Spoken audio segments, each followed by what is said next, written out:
Good morning, this is just a quick video on how we went about making this small creek crossing made from logs and pallet wood.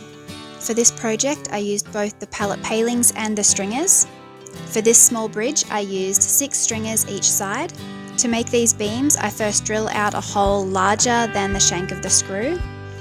Drill as many holes as you feel necessary and then give them all a chamfer.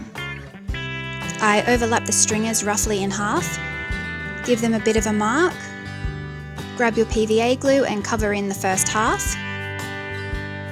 place the drilled length back on top and attach them together with batten screws. The width of each stringer varies, so try and keep the top side as flat as possible. I made these 2 beams the night before so the glue had overnight to dry. I'll look at the creek before the bridge goes up. Stop pushing car right me. You take this for me. Our ram is a bit of an a-hole. Don't take this for me. Stop pushing car right me. Owen dug the post holes. And I dug the creek out a bit because we haven't had rain in a while and the water was getting quite low.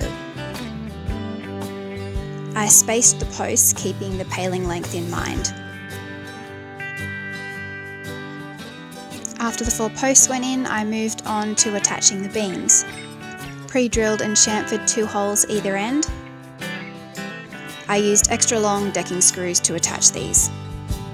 I only attached 1 screw to start with so I could go to the other side with a spirit level on the beam to keep everything level. Time to attach the palings. I used cheap chipboard screws to attach these.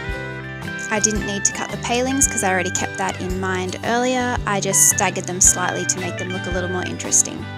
I went along and drilled holes down the entire centre of the bridge, then attached 1 line of palings on the underside, parallel with the 2 beams.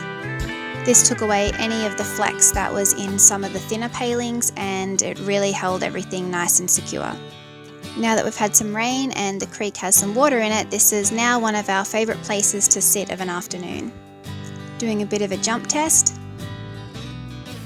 And it's been doing its job. We've had this bridge for a few weeks now and the sheep cross over to the other side and eat the grass.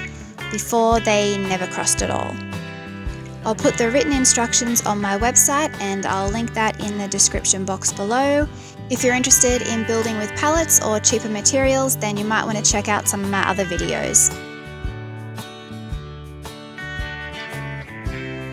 If you like this video or found it somewhat helpful, then give me a thumbs up. If you didn't, you can give me a thumbs down if you like, but either way, I hope I see you next time.